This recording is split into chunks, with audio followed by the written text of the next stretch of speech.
الحمد لله الحمد لله ولي الصالحين وباسط الرحمة على العالمين. الحمد لله مجيب الدعوات مقيل العثرات باسط الخيرات معظم البركات. الحمد لله فاطر الأرض والسماوات خالق البريات مضاعف الحسنات وغافر السيئات. الحمد لله فارج الكروبات منزيل العطايا والهبات. جل جلاله يطاع فيثيب ويعصى فيحكم ويغفر. ذلت مخلوقاته على عظمته وقوته، وله مع خلقه أفعال توجب عبوديته ومحبته. نحمده على نعم أتمها ومحن رفعها وبلايا دفعها وكروب كشفها، ونشكره على ما شرع لنا من المناسك وما علمنا من الأحكام والشرائع، فلولاه سبحانه لضللنا. يبين الله لكم أن تضلوا والله بكل شيء عليم.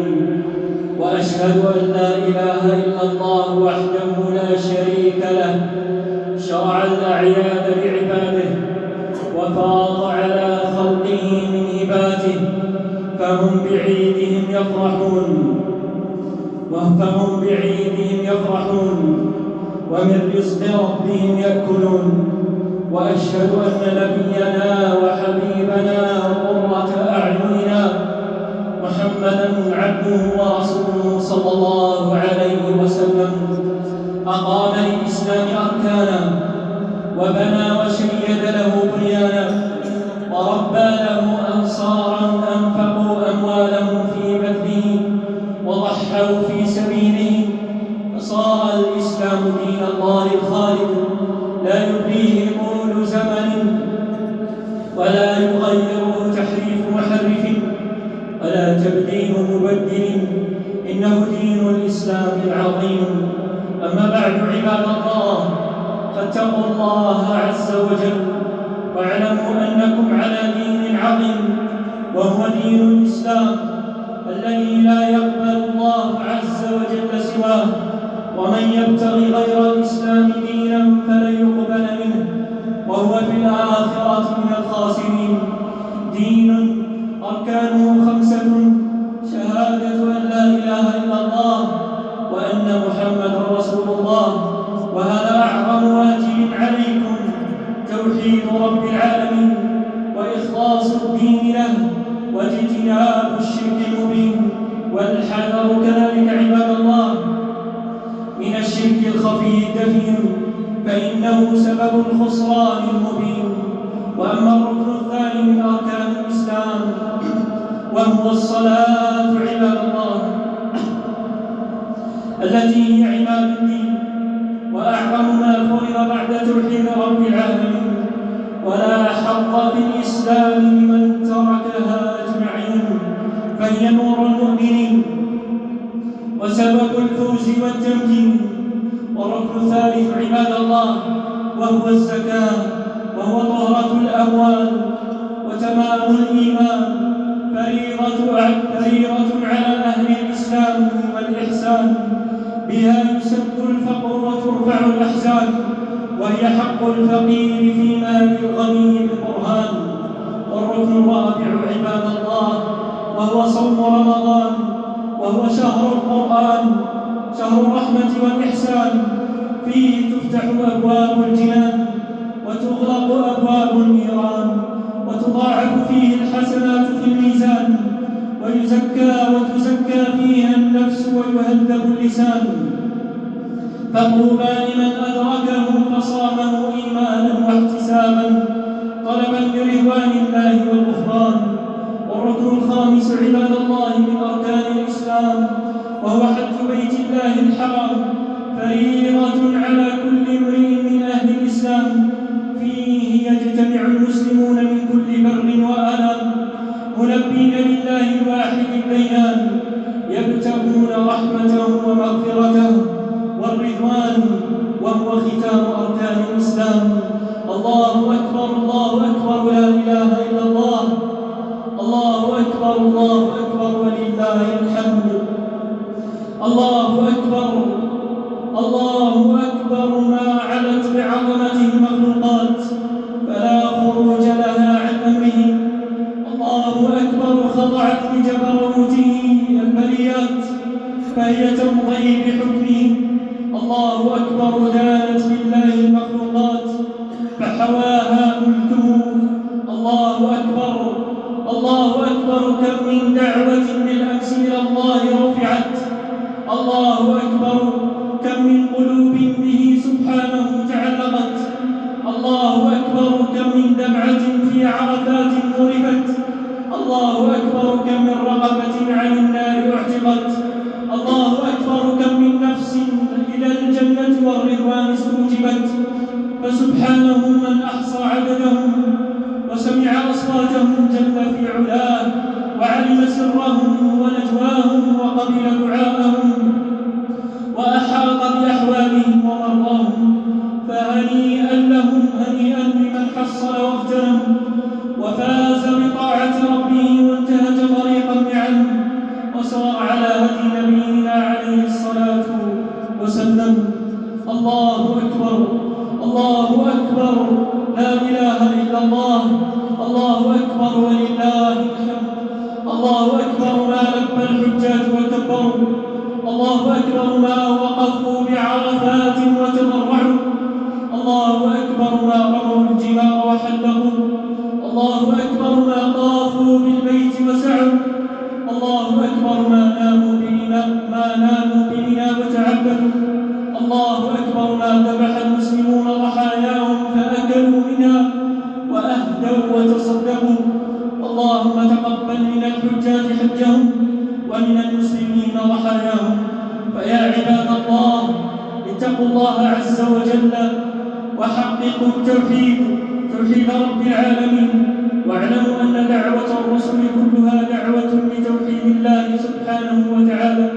قال الله تعالى: وما أرسلنا من قبلك من رسول إلا نوحي إليه أنه لا إله إلا أنا فاعبدون وابتعدوا عن الشرك والطغيان، صغيره وكبيره في كل حال وزمان ومكان. فإن الله تبارك وتعالى يقول: إن الله لا يغفر أن يشرك به ويغفر ما دون ذلك لمن يشاء. وأخلصوا العبادة للرحمن وتوكلوا عليه في السر والإعلان. واعلموا أن النبي صلى الله عليه وسلم قد قال: حق الله على العباد أن يعبدوه ولا يشركوا به شيئا. الله أكبر الله أكبر، لا إله إلا الله. الله أكبر الله أكبر ولله الحمد. فيا عباد الله، اتقوا الله وأطيعوا رسول الله واثبتوا على هديه إلى يوم القيامة. فإن الله تبارك وتعالى يقول: من يطع الرسول فقد أطاع الله. فذاك طريق الفلاح والنجاة في الدنيا والآخرة. وأحبوا رسول الله صلى الله عليه وسلم واقتدوا بسنته في الأقوال والأفعال والأحوال. قال تعالى: لقد كان لكم في رسول الله أسوة حسنة لمن كان يرجو الله واليوم الآخر. فذاك سبيل الكمال. واتركوا رعاكم الله البدع والضلال، وتمسكوا في كل زمان ومكان وحال بهدي رسول الله صلى الله عليه وسلم. كما قال النبي صلى الله عليه وسلم: من عمل عملا ليس عليه أمرنا فهو رد. واعلموا رعاكم الله أن النجاة في اتباعه والسعادة في الاقتداء بهديه. فمن تمسك بسنته نال رضوان ربه، ومن أعرض عنها خسر خسرانا مبينا في مآله. فيا عباد الله، عظموا شعيرة الله عز وجل، فإنها من شعائر الرحمن ومن سنن خليل الرحمن ومن هدي نبيكم عليه أفضل الصلاة والسلام. قال تعالى: ومن يعظم شعائر الله فإنها من تقوى القلوب. عباد الله، تذكروا قصة إبراهيم وولده إسماعيل عليهما السلام حين رأى في المنام أنه يذبح ولده امتثالا لأمر الله، فاستجاب الأب بالطاعة والإنعام، وقال الابن بثبات أهل الإيمان: يا أبت افعل ما تؤمر ستجدني إن شاء الله من الصابرين. واستسلم لأمر الديان، ففداه الله عز وجل بذبح عظيم، فكانت سنة الأضاحي إلى آخر الزمان. ففيها عباد الله، أي في قصة إبراهيم وولده إسماعيل عليهما الصلاة والسلام، ففيها تحقيق التوحيد والطاعة والإيمان، وفيها تربية النفوس على الصبر والإحسان وترك العجب والكبر والطغيان. فأحيوا هذه الشعيرة عباد الله بالإخلاص والإتقان، لا بالمباهاة والتفاخر بين الخلان والجيران، فإن الله تبارك وتعالى لا ينظر إلى الصور والأثمان، ولكن ينظر إلى القلوب والإيمان. لن ينال الله لحومها ولا دماؤها، ولكن ينال التقوى منكم. عباد الله، وقد ضحى نبينا صلى الله عليه وسلم بكبشين أملحين أقرنين، فاذكروا الله عز وجل على أضاحيكم، أي عند القرابين والنحر بالإجلال والعرفان. فيا عباد الله، أكثروا من التكبير والذكر والقرآن، وصلوا الأرحام، وأطعموا الطعام للفقراء والمساكين والجيران، تنالوا الأجر والقبول والرضوان. الله أكبر، الله أكبر، لا إله إلا الله، الله أكبر، الله أكبر، ولله الحمد. فيا أمة الله، اتق الله رب العالمين، وتمسك بدينك القويم وشرعه المبين، وتعلمي كتاب ربك وسنة نبيك الأمين، فإن المرأة تاج العفاف والدين. يا أمة الله، يا أمة الله، أنت راعية في بيتك ومسؤولة عن البنين، فإن النبي صلى الله عليه وسلم قال: والمرأة راعية في بيت زوجها وهي مسؤولة عن رعيتها. فربي أبناءك على الصلاة والصلاح واليقين، وعلى القرآن والسنة وحب الصالحين، وأطيعي ربك فيما تسرين وما تعلنين، وأطيعي زوجك في المعروف والإحسان والدين، وأطيعي زوجك في المعروف والإحسان والدين، وبري بوالديك ما دمت وما داموا من الأحياء منجودين. قال تعالى: وقضى ربك ألا تعبدوا إلا إياه وبالوالدين إحسانا. فذاك سبيل الفلاح والتمكين. فيا أمة الله، عليك بالحجاب والجلباب والستر، عليك بالحجاب والجلباب والستر الرزين، وابتعدي رعاك الله عن التبرج والسفور والتشبه بالفاسقين. قال الله تعالى: ولا تبرجن تبرج الجاهلية الأولى. وقال سبحانه: يا أيها النبي قل لأزواجك وبناتك ونساء المؤمنين يدنين عليهن من جلابيبهن، ذلك أدنى أن يعرفن فلا يؤذين، وكان الله غفورا رحيما. واحذري رعاك الله، واحذري رعاك الله يا أمة الله، واحذري من الفتن والاختلاط وتتبع الشهوات والمفسدين، وابتعدي رعاك الله عن الأغاني والمجون ورفقة السوء والفاجرين. فإن المرأة هي الأم التي يجب برها والإحسان إليها، وهي الزوجة التي يحسن معاشرتها ومودتها وعشرتها، وهي الأخت التي تجب صلتها وقرابتها، وهي الابنة أو البنت التي تجب تربيتها والعطف عليها.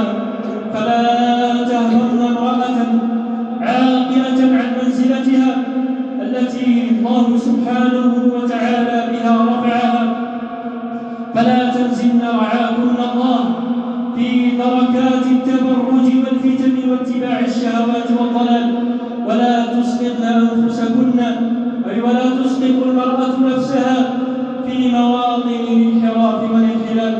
واحفظي رعاك الله لسانك من الغيبة والنميمة والكذب واللعن والطعن، واحذرن كفران النعم، فإن نبيكم صلى الله عليه وسلم قد رأى أن أكثر أهل النار وهم النساء. الله أكبر الله أكبر، لا إله إلا الله، الله أكبر الله أكبر ولله الحمد. عباد الله، هذا هدي نبيكم صلى الله عليه وسلم في الأضاحي والقربان. كان عليه الصلاة والسلام يذبح بيده الشريفة بإحسان وبإتقان، ويسمي الله سبحانه وتعالى ويسمي ربه على الأضاحي فيقول: بسم الله، الله أكبر، اللهم هذا منك ولك، اللهم هذا عني وعن أهل بيتي الأحياء منهم والأموات، وينوي عن نفسه وعن أهله. وكان صلى الله عليه وسلم يأمر بإحداث الشفار، كان يقول رحمة بالحيوان، كان يقول عليه الصلاة والسلام: وليحد أحدكم شفرته وليرح ذبيحته. فاتقوا الله رعاكم الله في الذبح والإحسان، واحذروا رحمكم الله من التفاخر والعدوان. ثم الزموا رحمكم الله تعالى التكبير، أي التكبير المقيد دبر الصلوات المفروضة، أن يقول المرء بعد كل تمام صلاة مفروضة: الله أكبر الله أكبر، لا إله إلا الله، الله أكبر الله أكبر ولله الحمد. وأكثروا كذلك رعاكم الله من التكبير المطلق في الطرقات والمجالس والبيوت تعظيما لرب الأرض والسماوات. وأحيوا هذه الشعيرة بالإيمان والإنعام. وأكثروا رعاكم الله من الصدقات والإحسان، وأصلحوا وأخلصوا النية للواحد الديان. وصلوا الأرحام والأقارب والجيران، وكونوا مفاتح خير وأمان. واحذروا قطيعة الأرحام والخصام والعصيان رعاكم الله. فاللهم تقبل منا الأضاحي والقربان، اللهم تقبل منا الأضاحي والقربان، اللهم تقبل منا الأضاحي والقربان. واغفر لنا ولوالدينا ولسائر المسلمين والأصحاب والأحباب والإخوان.